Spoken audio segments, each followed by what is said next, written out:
Local heroes, Tiki here. And Blue Dragon 5. And welcome to our awesome take on Kid Cosmic, Season 3. That's right, folks, it's the end of an era as, I'm just going to say it, Craig McCracken's best show comes to a close. Bam!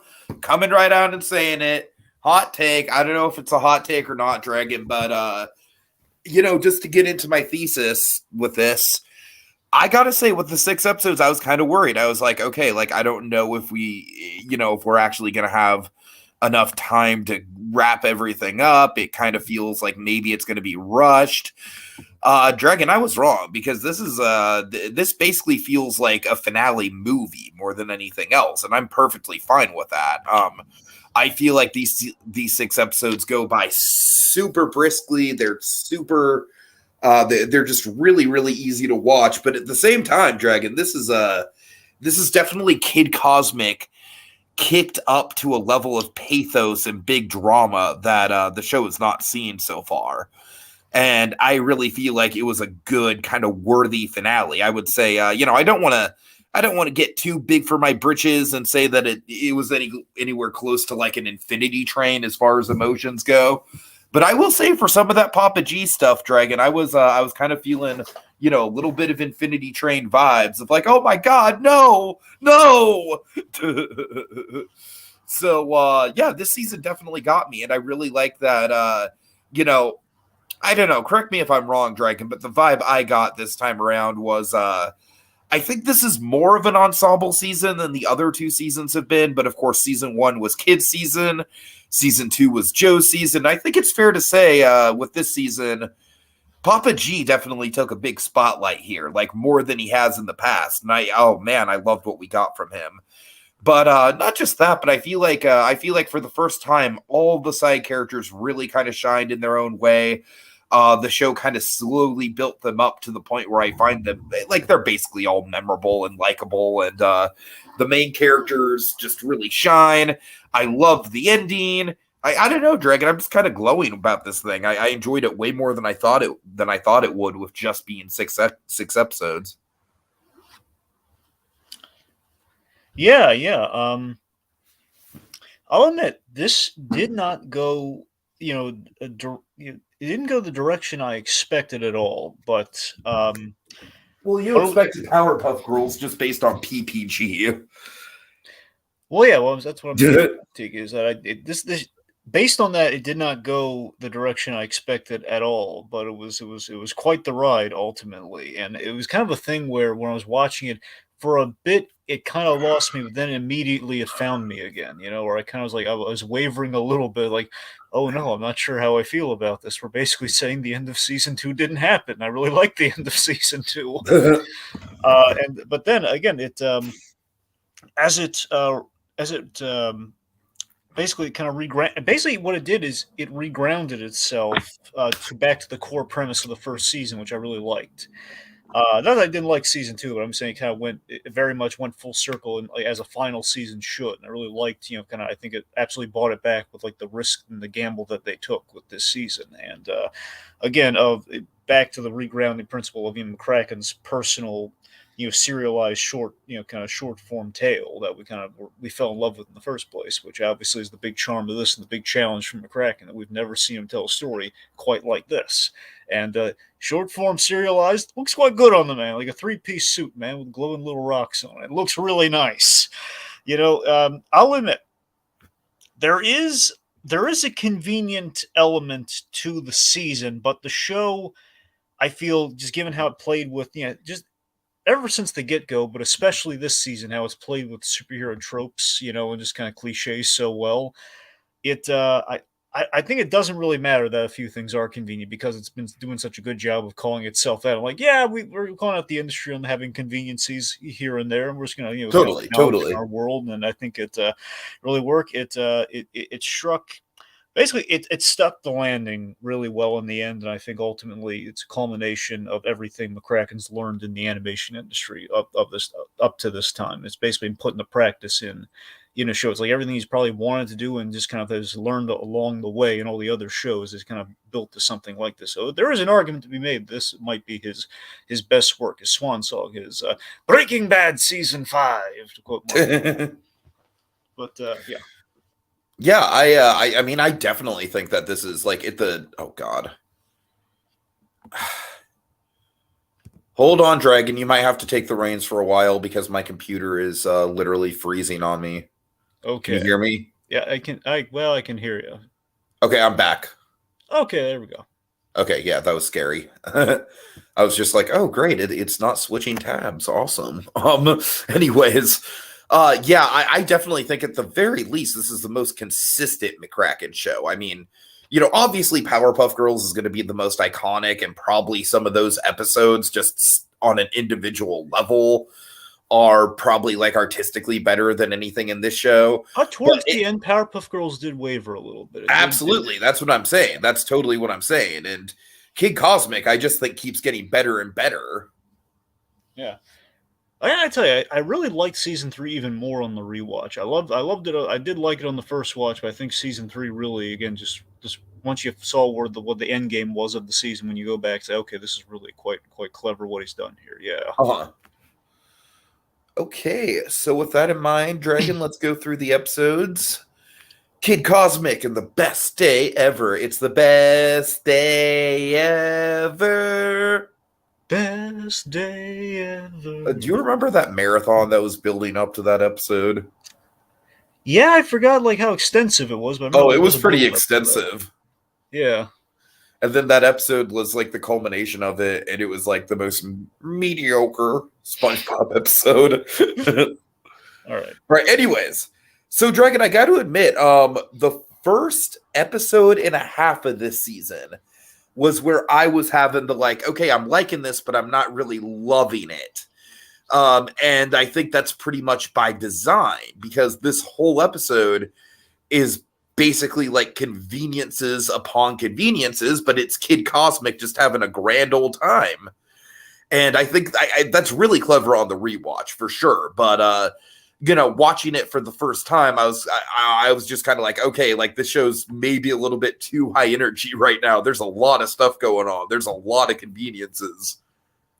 Yeah, I mean, that's really the clever thing about season 3. We have the misdirect at the top with this episode. We see Kid Cosmic's dream literally come true in every facet you could imagine, which, we're continuing seemingly from the end of season 2 with the PPG, not the Powerpuff Girls, but the Planet Protection Group. Yeah, that totally fooled us.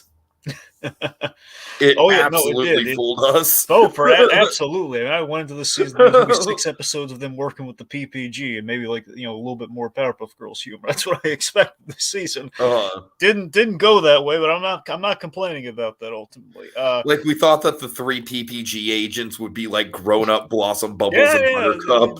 Roughly, yeah.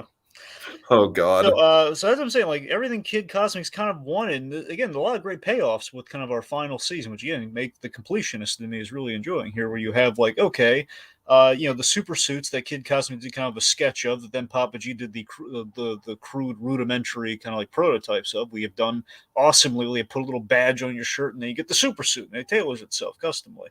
And we have the Kid Cosmobile, which is not a broken down refurbished ice cream truck. It is an amazing Batmobile that has the voice of Stan Lee, or at least a sound-alike voice of Stan Lee. Right. It says Excelsior and everything. It's wonderful. Oh God! Like the whole team, everyone has names and everything now. It's not just hey, Flo's coming along. It's like that's the fantastic Flo. But that's what I like about this season too. Is I really feel like this show has done a great job of, season 1 was a relatively contained cast. And then I feel like season 2 was great, but it had a little, I think my main thing with season 2 is that they maybe tried to cram in a little bit too many characters. But the great thing about season 3 is that now that we've gotten to know all those characters, the writers can just kind of go nuts and have fun with them. And there's not really the pressure to introduce all the characters. You know what I mean? Right. It's kind of like the whole Superman and or Spider-Man 2 of it all, where, okay, well, the first movie exactly. them, and now we get to kind of play in the sandbox with them. That's a perfect analogy, sure. Yeah. So yeah, also just to kind of give the round, but here are the names that we did not get before, because everyone had a name except for now everyone with their suits and everything. We have Senor Frio, Senor Fuega, for fire and ice. You got Go Go Granny, you got Nowhere Man, you got Pain Drain, and of course, I'm sure your favorites. You got a Quarter Pounder and Curly Fry. Yeah. Yeah, Fry was delightful, wasn't he?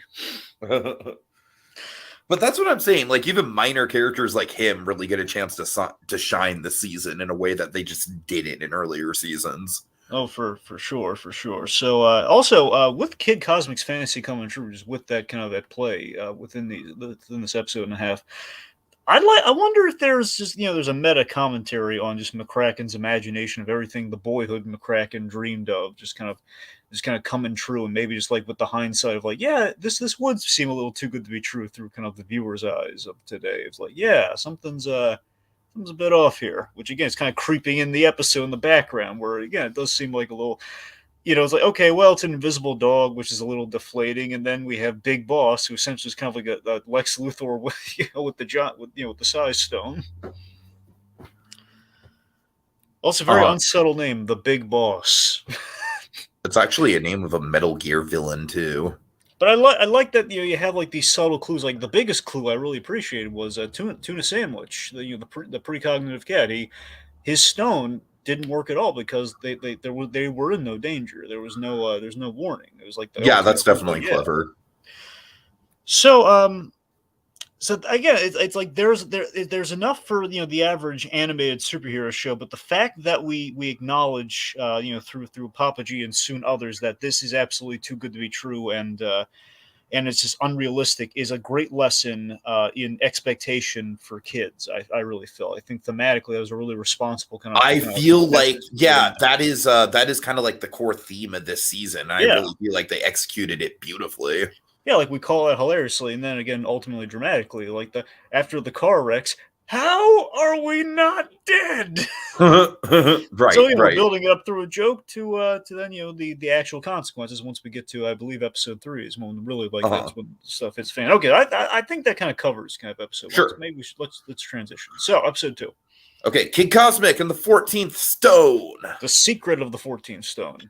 So I think Joe's conversation with Papa G was the thing that really set the season into high gear. Oh yeah. That was like the stakes being set. I was like, okay, like I was liking this before, but I was a little on the fence if it was as good or, as good as the first two or not.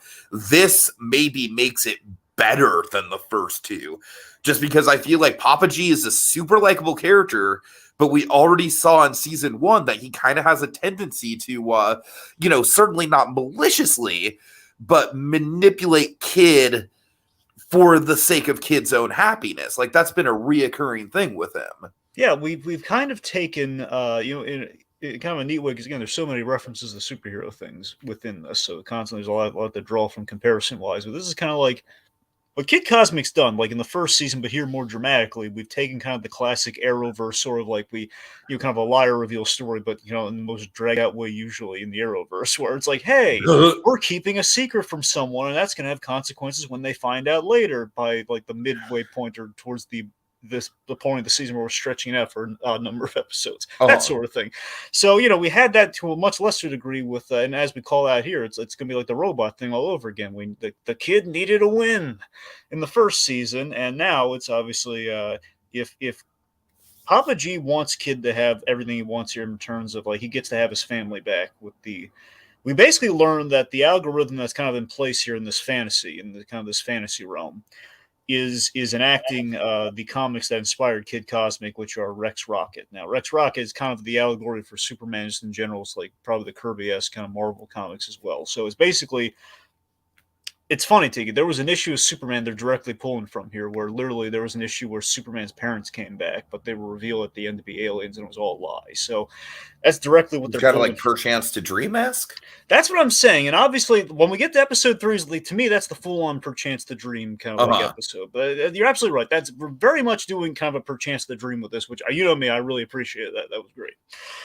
But yeah, so so basically, Joe is laying down the law here. That's going to be the robot fight all over again. Only he's not going to be able to shake that off. It's not just going to be like a blow of the ego. This is going to be like if he finds that out, and then we have to tell him it's not real. It's going to utterly crush him. So good intentions. Like I get to give my grandson his family back that he lost that he didn't deserve to lose, but in service of a lie that'll just do more harm than good. It's very serious stakes here.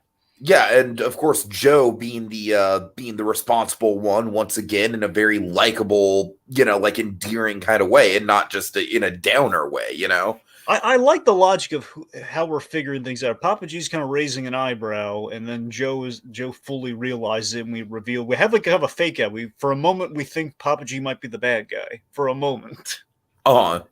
We're like, Joe, you can't do that, and then like the wrong panel comes up. No, Joe, I'm not the bad. They're going right. That was great. Yeah, yeah, I love that. So Papa G figures it out, and then Joe does this episode. Joe finds it out in the most hilarious way possible. We're making fun of again, like the we're basically doubling down on kind of the drama, the melodrama of superhero-dom here. We have like Skippy Olsen. Wait a minute, we've only been here for a week. yeah. We went through the PPG Academy together, and then God, whole, we go from a weird potato kid to Atlantean to Joe being almost engaged to an Atlantean singing mermaid king.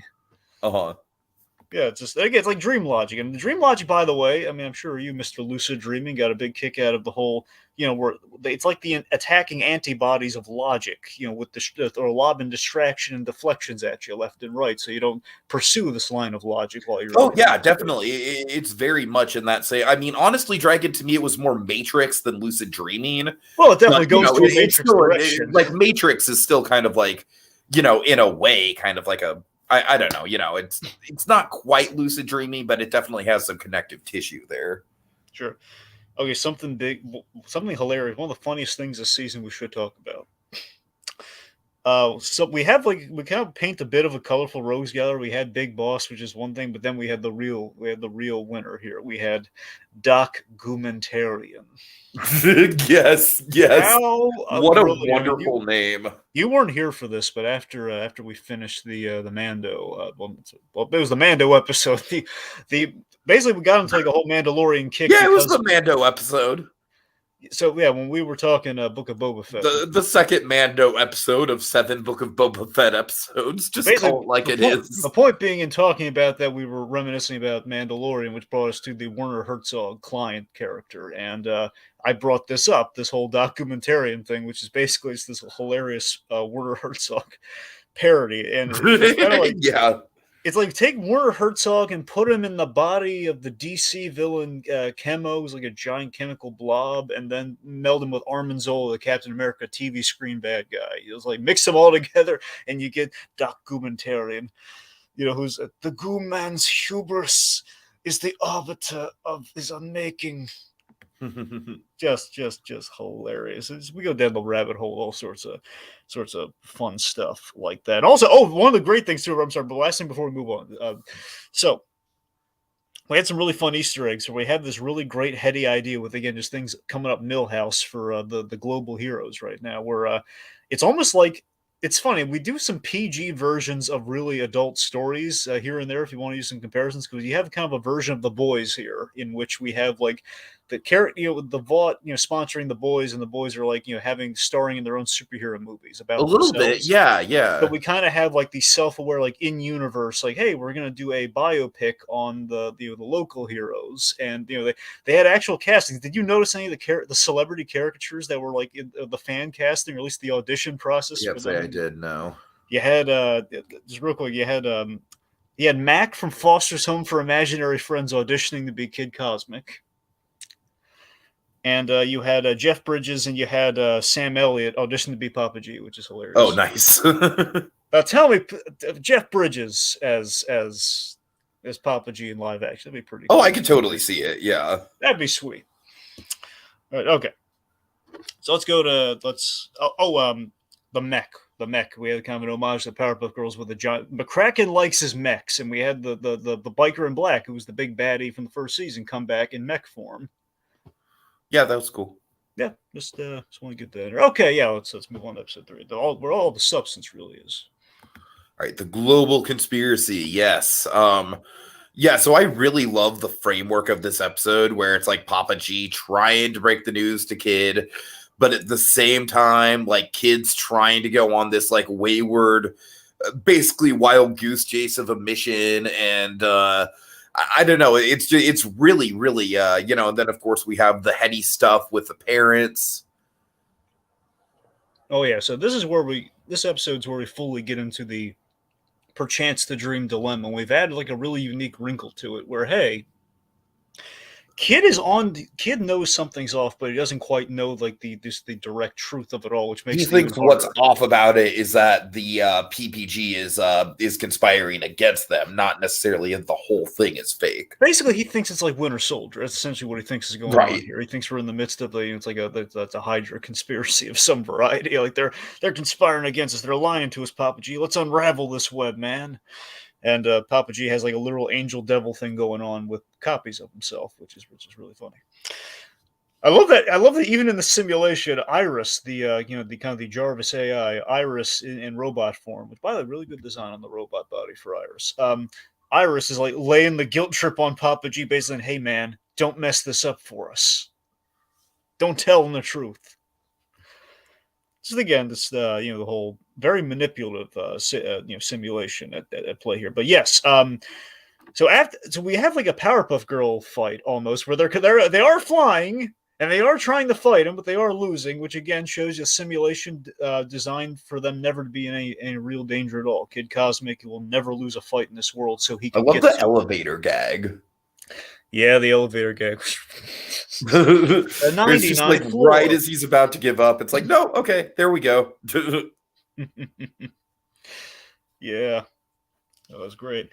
So yes, ultimately, all of this designed to get him to the big reunion, which of course the reunion is the big. We basically we've used perchance the dream, which of course is like if Bruce Wayne could have his parents back and have everything he ever wanted in life, could he just take the happy out? Could he do it?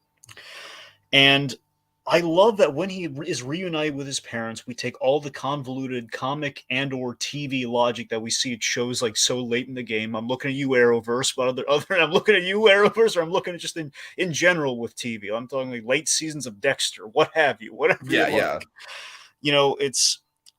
We have like a reveal to justify like why they faked their deaths. Like they're not average Joes. They were studying the stones at the PPG all this time, and they faked their deaths in the hope that Kid Cosmic would prove his worthiness and reunite with him, which sets Papa G off, man.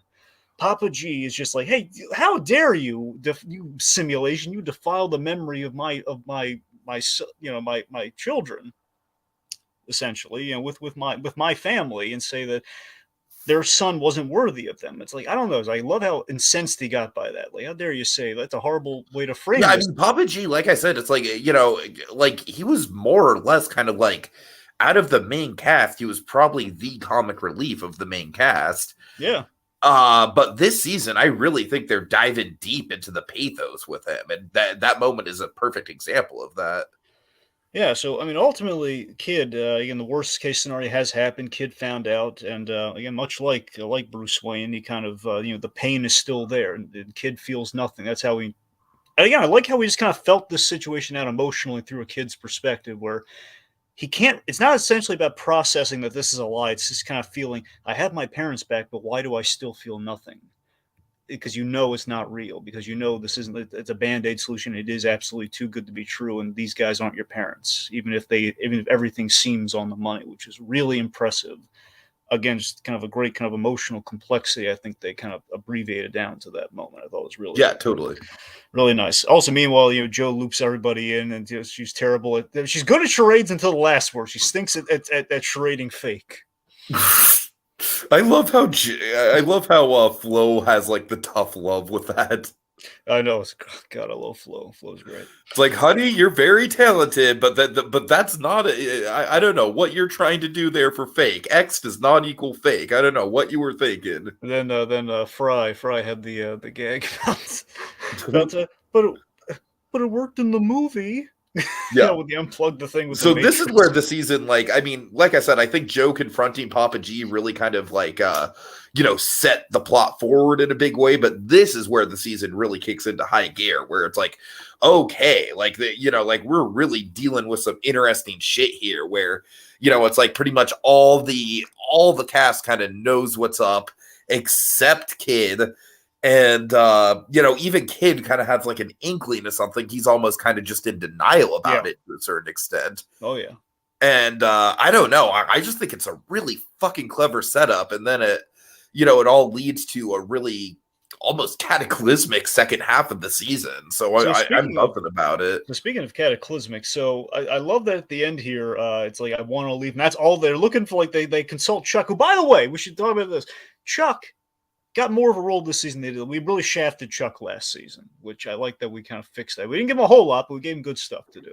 I felt like he had just enough for me to be satisfied. That's the thing. Yeah, just like he took people's pain away. He was the healer of the group with the kinetic energy. I love how good-natured he's become. Yeah. And of course, it really is kind of heartwarming, considering he started out as pretty much like the first antagonist of the show. I mean, Chuck ultimately this season, he does three things that really help. Again, he's the healer, which we have with the bit with Rosa, which is good old Chuck. I love that he's the comic nerd. Yeah, and that's the thing. So that's what paid off this episode. This is the second of those two. He basically uses his comic knowledge from being in that trailer. You cut off. That's great. I love. That's a great callback. Yep, and again, like they're trying to figure a way out, like how to get out of dimensions and stuff like that. Well, again, he wouldn't know all the possible ways, which is great. And then the third thing, we'll talk about the third thing, is he's at the very end of the show, so he kind of has a nice full circle. Dragon, dare I say, Chuck has like the quickest Zuko arc ever. I mean, pretty much, yeah. I'm not saying it's as good as Zuko, but it's kind of a Zuko arc. Yeah, I mean, it's in one season. It kind of has the arc in one season, but yeah, that's the thing. Yeah. It's impressive. It's record time. It's like Zuko. You couldn't have had like the little nightmare earlier. Come on, man.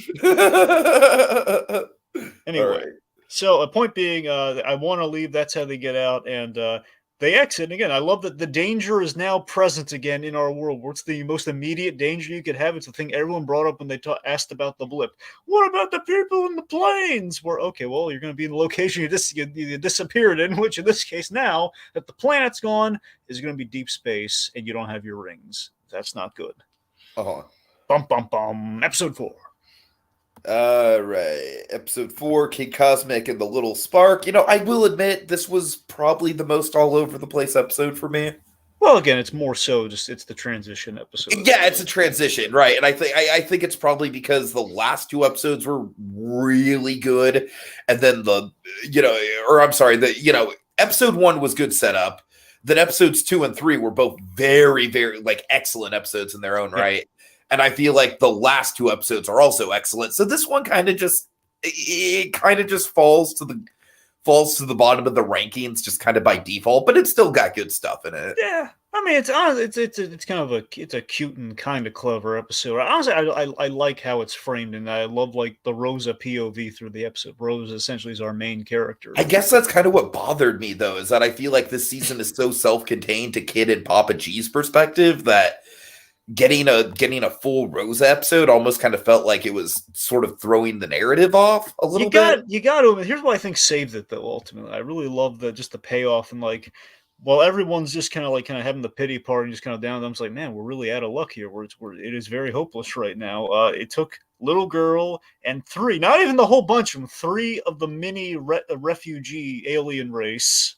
What was it? Mainstay, Vivian, and Break. There's those 3 guys.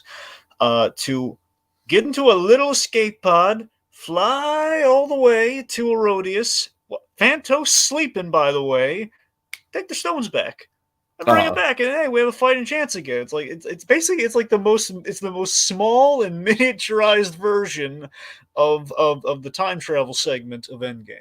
Exactly. Yeah. Hey, we got our stones back, and we did well. I love that it was done without ceremony at all. It's like, well, it's mainly trying to get on trying to follow the little girl and borrow her size. Just like, okay, we got to get to her so we can team up. That's pretty much what the episode is. But the big thing, though, there is one important part of the episode, though, that does factor majorly in the next 2.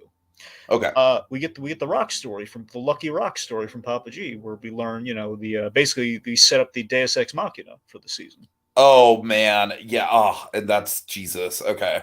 Yeah. Of course, well, my leg got infected and I had to eat worms. But I'm sure that was luck. I mean, if you didn't go up there in the first place. So the point being, little spark leads to adventure and survival. So it's kind of the point there. And it pays off with the little girl being the little spark. You get it? You good? Yeah. Sorry about that. Right, he gets it. Okay, so that leads us to Kid Cosmic and the Planet Killer, which I think is probably the best episode in the run of the series.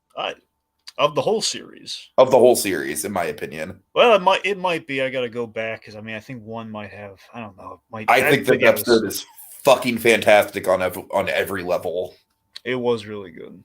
I think the action is fantastic, but the big stuff is all the Papa G stuff, and that stuff is goddamn Dragon. Like this, if there's one episode of Kid Cosmic that comes close to the emotional pathos of Infinity Train, it is certainly this. Agreed. So that flashback destroyed me. It really did. Link the chain, Tiki. Link the chain. No, but I'm serious. I'm just like, just the way that it felt like a fucking Pixar montage, Dragon. It really did for me. Just seeing these two connect on such a loving level, and then flashy. Oh man, I just basically, Dragon. The whole crux of this episode is: are we going to lose Papa G?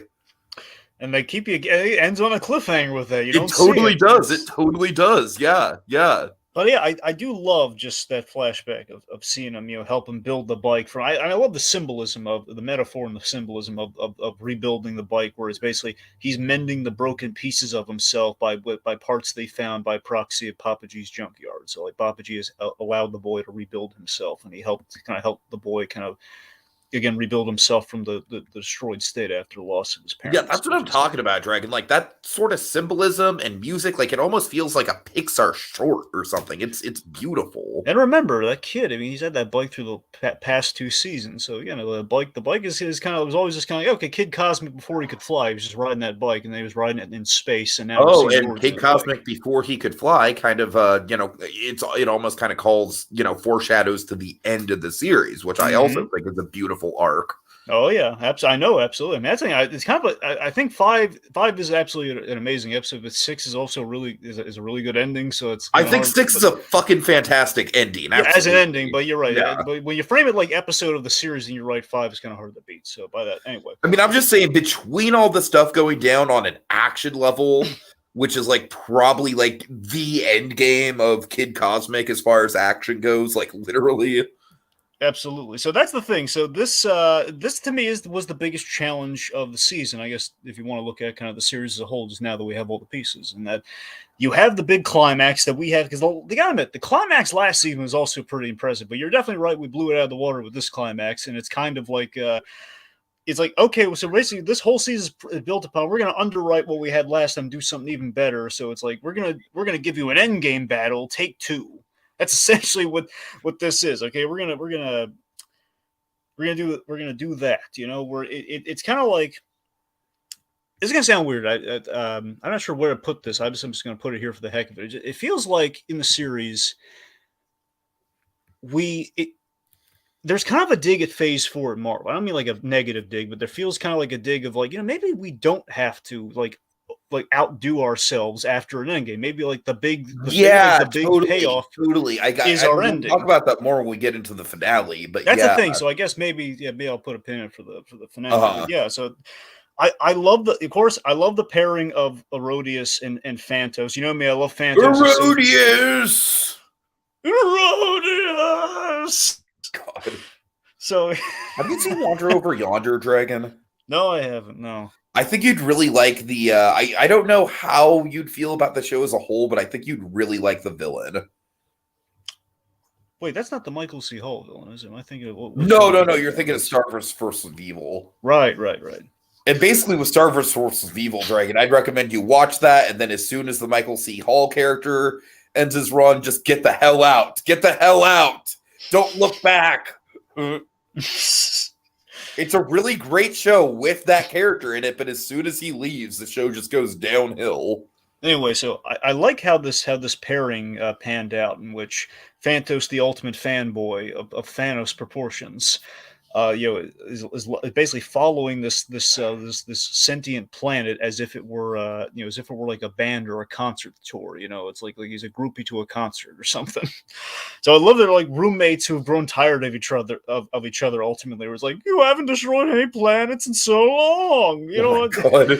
or he kind of takes over Rhodys and directs him to the next planet, which is Earth, which obviously is no bueno. We can't have destroyed the Earth. All our stuff is there. Yeah.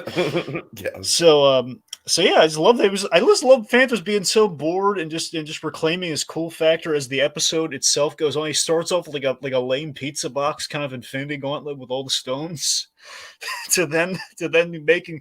Tell me how awesomely imposing and how heady and sadistic this idea was, Tiki. Where by the end of like Phantos at his most intimidating, he's giant. He's literally of Galactus status. He's got like a stone Galactus armor that is also a gauntlet that has our heroes imprisoned inside of it because they collect. So here's the thing, Dragon. What I love about this is it's basically Lord Hater from Wander Over Yonder if he was actually intimidating.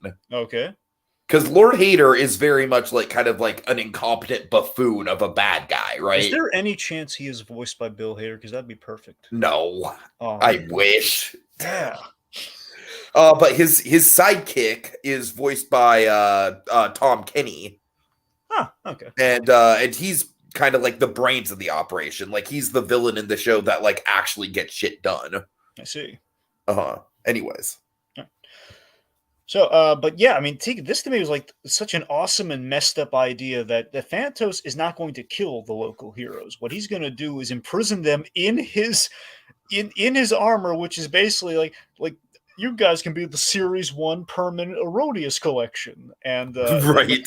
McCracken, I don't know if do you remember the Powerpuff Girls episode with the collector who literally put the Powerpuff Girls in the plastic? Yes, I do. This is the more sadistic cosmic version of that idea, where I'm going to turn you guys in the collectibles, make you watch me as I destroy your planet, and again, you're just out of reach to reclaim your stone in the cell, and oh god, that's such a terrifying and awesome idea to me. Also, Phantos, we killed him pretty brutally. Yeah, we do. Yeah, we drowned like a road. This is the thing I was waiting. Rodius! Rodius, no! I just love that the payoff there is like, yeah, Rodius being a sentient kind of Mongo-esque, Mogo-esque planet, not Mongo, Mogo-esque planet. The Green Lantern planet, by the way, Mogo, the Green Lantern planet. He just seeing the planet turn on him and use some of the powers that it has at its disposal, the giant goo pit, and just suck him down. We drowned him and then electrocuted him. That's pretty terrifying. Right. So then we got backstory on Rhodys, which I thought. Here's the thing: I'm of too much. The only possible negative thing I could say about this thing, which then gets underwritten by how emotionally it gets you by the very end, is that the biggest buy of the show is in this episode. Of which, wait a minute, wait, you mean to say the stone that Papa G's had around his neck that I may or may not have seen occasionally throughout the show was actually like the lost piece of Rhodys that he's been searching for? You know what? I can buy it. I can buy it. I know it's a buy. I'm saying it's like the buy though. That's what I'm saying. It's the buy. It is, but it is very much a Deus Ex Machina. But I feel like this show kind of runs on Deus Ex Machina's Dragon. I don't think it's that big of a deal. I'm not saying it's nowhere near a deal breaker. It's just something that's like it's very important is all I'm saying. And they just like literally right now, oh man, this thing was really important. Right. So, but Rhodys' backstory though quite interesting. He was a healing planet of Superman crystals, essentially. Yeah. I mean, like, and that's just another layer of this episode. I just think there's a lot of interesting stuff going on. Yeah, I love how it's kind of a parallel to Kid Cosmic seeking fulfillment through the stones, and that's kind of what the planet was. That's kind of what Erodius was doing, kind of seeking, trying to kind of rebuild what it lost, much like how Kid Cosmic is kind of replacing his parents with an adventure, to a degree. So then, again, Papa G, sacrificed himself because we learn the stone, the healing stone, is the reason he's lived for so long. Which we learn that Papa G is in fact. Now you see, I think that is a cool twist. I think it being the Yes. Erodius stone is kind of a buy, but it being the thing that's kept him alive, I think that I could totally buy. See, that's the thing. Retroactively, that makes a lot of great sense. We're like, oh my god, no wonder he's so durable. You think like Papa G, he's no spring chicken. He's been through a lot. He's been like he was. Remember in this very episode, for a moment when we got the flashbacks and we thought Papa G totally thought he was dead. Yeah, we killed him. We seemingly killed this man twice. Exactly. So yeah, like we buried him in rubble, but he's fresh as a daisy. He's alive as a daisy, to quote the Tick, because he's got that darn stone. He's 112 years old, not 110, 112. so yeah. Again, of course, just the fact that he sacrificed his youth and his vitality, and just seeing like the Papa G feeling his age, has to run as the stones are now losing their power and the portal's closing. Like, oh no, Papa G, link the chain, man, link the chain. It's pretty damn dramatic, yeah. Yeah. Right, that leads us to Kid Cosmic and the grand opening of Planet Earth. I think this is a perfect full circle epilogue, Dragon. Yeah, it was a darn fine epilogue for sure. Yeah. I love that this kind of just brings everything back to the beginning. Nobody has powers. Like, people like Papa G are, Papa G's in the wheelchair now, but thank God he survived, honestly. Yeah. Can you, did you think they were going to kill him off? Dragon, the dark cynic in me was kind of just like, oh, that'd be ballsy. Do it. But then literally as soon as I saw him at the funeral, I was like, oh, thank God. Yep. Yeah. Well, it was. I think so. We're kind of having this we're mourning the adventure in a sense. We're addressing, and I like how in the episode we kind of address how a kid would naturally respond to this sort of thing. Where there's going to be resistance. There is going to be like, no, it can't be over. And again, as I was kind of saying earlier, again there is a little bit of kind of like maybe Phase 4 is trying too hard. It's kind of in the DNA of this show. Where it's like, yeah, we went back to the climax of season 2 because again, it did feel like a little, maybe a little too good to be true. And we kind of like made a point of that. And perhaps like all you need is like one giant global, like basically sometimes folks, let's not say we need another end game. Let's be satisfied with the end game that we got. Okay. Exactly. It's like we saved the Earth from this like literally Erodius, the planet killer, who we built up. He killed all of our space friends from earlier, who were the origin points of the stone. So that was a big deal. Let's not underwrite that. The adventure is over. There was an end point to this. There's something to kind of value in that. So with that, we put a fine point on things with our epilogue here. So we have the actual government entities show up, not the PPG, but we make fun of the SHIELD acronyms and everything here. The BCEI TAA, which is the Bureau of Cosmic Events, Intergalactic Threats, Alien Affairs, etc. So they thank the heroes. They compensate them now. Not $50, Tiki, just in case you were confused. They didn't give him $50. Gave him like a whole bunch of zeros, up to $5 million to maybe 50. How much you think they got? You think they got 50 million? Could be 5 billion. I'd like to think that, man, but the government's chintzy sometimes. I don't know. I know. I'd like to think, but regardless, they have enough to build. The important thing, they have enough money to rebuild Mo's Oasis, which, darn it, isn't it nice to see Mo's Oasis back when it got destroyed? Yeah, totally. I mean, it's where it all started, and I think there's a really sweet full circle quality to, to Kid Cosmic kind of fucking up the place, and Joe and Flo being annoyed by it. I don't know. It just gave me a warm feeling of like, man, these characters have come so far, but they're still inherently the same characters that we first met. But I love that, honestly, I love the bit where kids sing, everyone says no to me. And, so Flo felt a little something about it. Like, oh, man, the Dash just hopes. And, of course, he comes in with a pickaxe, which I'm sure does not help her mood. But still. Right. But, yeah, that whole the whole PPG coincidence thing. And literally, did you catch her name was, she has red hair being the blossom of the PPG designs. Her name was like Agent Herring or something Herring, so she was Agent Herring. So she was a red herring. Oh man, just delightful. So again, it was a sad but very necessary, just kind of like reeling kid in with the truth that the adventure is over. Which that's what I really respect about this epilogue.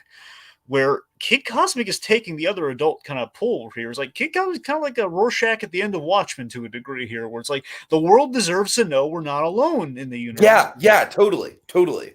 Which in relation to Kid Cosmic is like, I want to know that I'm not alone here, that I feel alone ever since the loss of my parents. And basically he's gotten a big lesson in mortality with Papa G. Papa G now will not be around forever, which is kind of a sad notion. The adventure's over and everything you knew that you really liked kind of in this adventure. Like, in a way, because he lost that stone, he is literally dying. I know, which is tragic. So that's it's like he's alive now, but hey, so literally taking this adventure being over is kind of the end of Kid Cosmic's rebuilt status quo with that bike and everything. That's all gone. Sure. So I love that we kind of it's a good allegory for too. It's kind of a good allegory for kind of like walking away from childhood fantasy and having to face the real world. And speaking of which, with the real world kind of setbacks, I mean, I'm sure this is a really personal thing for McCracken, as I can only assume, where we had Kid trying to get the word out, where he made kind of an adaptation of the comic with different names. And again, it's a very kind of like, not the best art, which is probably why it ultimately didn't get approved. But also, it's a submission from a kid. The comic publishers, they sent him all these rejection notes, which seemed Papa G's reaction. Oh no, they're killing the kid's hopes and dreams again.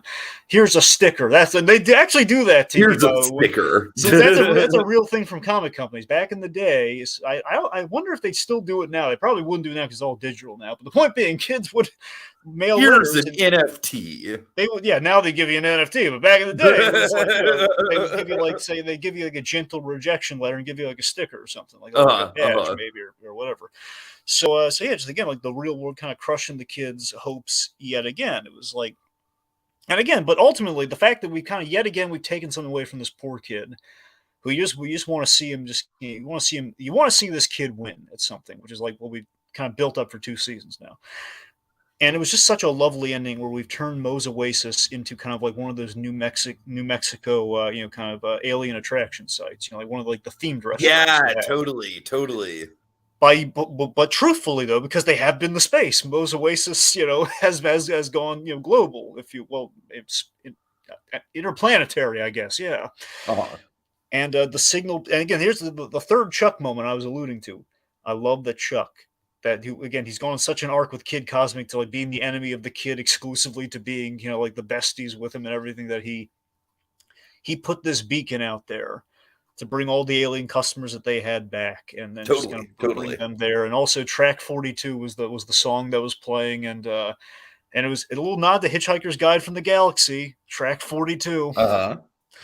So yeah, just really nice and full circle. Chuck doing something nice there. Carlax joins all the coalition of Carls, I like to think of him as, because we got Carlos, Carla, and Carl. Oh God, I didn't even Carlax. And Queen Jean. Tell me this didn't elate your heart, man. Queen Jean popping by with the repaired little credo of Moe's Oasis. Like a cup of compassion, a teaspoon of tenderness. Thing of understanding mixed with care and kindness. Like just seeing Flo give her a big old hug and the dance kind of like the dancing going on. It was a sweet ending. But what was even sweeter, Dragon, was the that last. I mean, the last shot with the aliens all come down is great, but I fucking love that last shot of Kid. Yeah. Oh God, that to me just says everything about his arc, Dragon. Do you specifically mean the mosh pit, or was it like something specifically after? I mean him trying to fly and then people catching him, and basically not the mosh pit, but the crowd surf. Well, that's what I'm saying. Yeah, you're right. The crowd surf. That's what I mean. But yes, you're right. That is absolutely, again, it's again the kid flying with the help of others in kind of the only. I just think that's such a fucking beautiful symbol to end out his character arc on. Absolutely, I full-heartedly agree on that. Yes. All right. Yeah. Okay, and I think that's a good endpoint here. Yeah, so I mean, ordinarily I wouldn't do final thoughts on this, but it's the ending of the whole series, so we should probably have some final thoughts. What do you got? I mean, I really think that Craig McCracken came out with something special here, man. I mean, I think Powerpuff Girls is always going to be his most iconic show just because of the way it blew up in pop culture. But I really think that Kid Cosmic is his most consistent, best written show. It could have been Wander Over Yonder if Wander Over Yonder would have gotten to season 3, because Wander Over Yonder also had a lot of cool thematic stuff going on for it. It just kind of got cut at the knees. But yeah, I mean, I'm really happy with just in 6 episodes, Dragon. So basically the length of a short movie. That's kind of more how I treat this season, by the way, as I kind of look at it more as like the epilogue movie that just happens to be split up into 6 parts. I mean, they were able to just really go to town on it. I mean, I really liked this show before, but I love this show after this ending. I mean, me, Dragon, an ending can make or break something, and this really made it. Yep, you're a sucker for a good ending. I am. I don't know what to tell you. Like, oh God, I see all the pieces coming together. All right. So, final thoughts from me. Just such a wonderful series. Hopefully, McCracken will return for more in kind of the short form serialized, because it really suits him well with something like this. Again, it wasn't. Ultimately, taking my sentiments on the series as a whole is that it wasn't just an adventure show or like just kind of like a funny hey, let's do a superhero show with kind of McCracken's kind of name put on it. Like it wasn't that. It feels. This is going to sound simplistic. This is kind of like it's a movie sort of thing. This is going to be the. It feels like it was about something. Yeah, absolutely. It was intimate and authentic and clever, and it's like someone took a look at it by taking a step back about what goes into basically what goes into the making of a good story versus what's going to entertain people right now. Like what's trendy right now, what's good right now. We need something kind of disposable. Like, no, we don't want something disposable. We want something that's gonna last and it's gonna say something. We need more of this in our animated shows. We really do. This is kind of going to return the form in terms of the storytelling in a big way. It was entertaining, but it also kind of meant something. And I really respect it tremendously for being that. All right. Well, unfortunately, we did not have anyone in the comments this time around. I really hope that's not an indication that this series is not getting the love it deserves. We shall see. But Dragon, I'd like to thank us. Oh, God. For having this conversation and for, pumping up this show, and hopefully more people will check it out as a result of us hyping it up like this. Hopefully. All right. Have a good night, folks. Like the chain.